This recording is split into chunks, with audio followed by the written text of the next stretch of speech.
What are idiopathic inflammatory myopathies? Or this question can be asked as discuss the etiology, classification, clinical features, diagnosis and management of polymyositis, dermatomyositis. Idiopathic inflammatory myopathies are rare connective tissue disorders characterized by the presence of muscle inflammation, that is myositis, and weakness.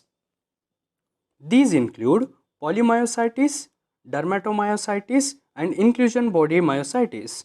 The term polymyositis is used when the condition spares the skin, and the term dermatomyositis is used when the condition involves the skin. They are more common in females, that is 2:1 ratio. Etiology. The exact etiology is unknown. Genetic factors may play a role. Other connective tissue diseases such as SLE or vasculitis can cause myositis. They may be associated with malignancy. Clinical features.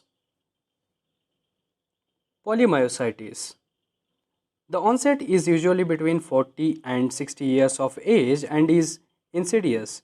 The most common presentation is symmetrical proximal muscle weakness, usually affecting the lower limbs first. There is difficulty in getting from sitting position and climbing stairs. Muscle pain may be present. Respiratory or pharyngeal muscle involvement leads to dyspnea and aspiration. Systemic features such as fever, weight loss, and fatigue may be present. Interstitial lung diseases causes progressive dyspnea and dry cough. Dermatomyositis.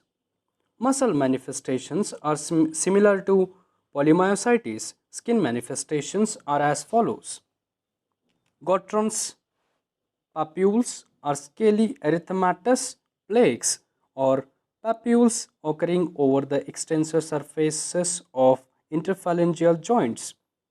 Heliotrope rash is a violaceous eruption on the upper eyelids, often accompanied by eyelid edema. Shawl sign and V sign. Shawl sign is an erythematous lesion occurring over the chest and shoulders, shawl distribution, or in a V-shaped distribution over the anterior neck and chest. Periungual nail. Fold capillaries are often abnormal. Mechanics hands. This is a roughening and cracking of the skin of the tips and lateral aspects of the fingers resembling those of manual laborer. Systemic features such as fever, weight loss, and fatigue may be present. Diagnosis. These conditions should be suspected when there is proximal muscle weakness without neuropathy and there is evidence of systemic disease. Creatine kinase CK is usually elevated. Electromyography EMG to confirm myopathy and exclude neuropathy. Muscle biopsy shows features of inflammation, necrosis, and regeneration. MRI is useful to identify areas of abnormal muscle for biopsy. CT scans of chest, abdomen, or pelvis, and mammography to rule out any underlying malignancy.